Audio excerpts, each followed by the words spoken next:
One guy we'll talk about coming up next, two guys from WWE whose contracts apparently are coming up soon. AJ Styles and Shinsuke Nakamura. Um, I guess we're when we talk about guys' contracts coming up, that means that we have to wonder aloud about their future. Are they going to sign back with WWE? Would there be interest in AEW for either guy, or AJ Styles might be getting to a place where he might be deciding to hang it up. What do you think is going to go on with those two guys? You know, for Shinsuke, I'll say this.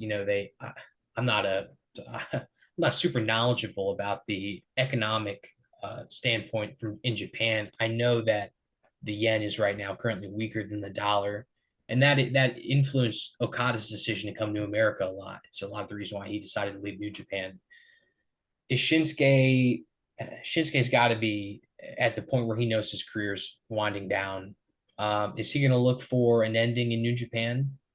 Or does he enjoy living in America and making the kind of money you can make here? I mean, I think both of these guys are people who AEW would love to have, and they could feature them in huge spots immediately.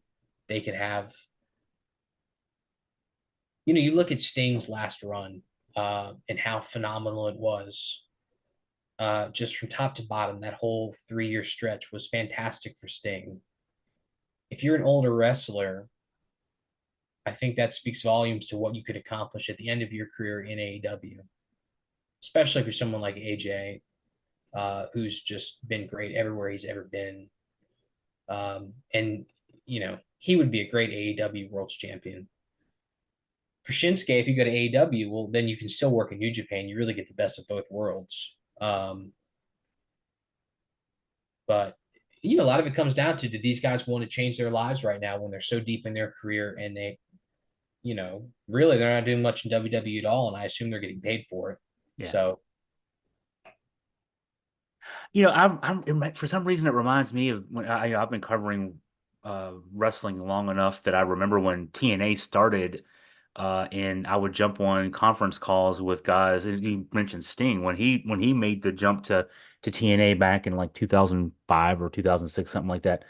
Um, a value was, hey, we don't, TNA doesn't travel a lot. They do one show a week, and it's a similar thing to AEW. The WWE lifestyle's tough. I have seen AJ and Shinsuke in house show matches. The AEW doesn't do house shows. They do yeah, TV shows and they do pay-per-views. So yep, you might work one day a week, you might work 2 days a week. You're not wrestling necessarily 2 days a week, and you're not wrestling 4 or 5 days a week like yep, you are in WWE.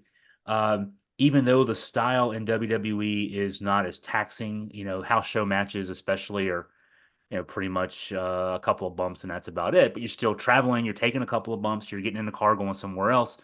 I mean, and when you're getting older, and then a guy like Tony Khan's throwing big money in your direction as an offer, and promising you the world, there's a bunch of guys who've taken it. So yeah, wouldn't blame either of these guys for doing that. And like you and AJ too, AJ and Shinsuke both could both work both AEW and New Japan. AJ has a history in New Japan, so where he kind of reclaimed his career, yeah. and made himself valuable to WWE.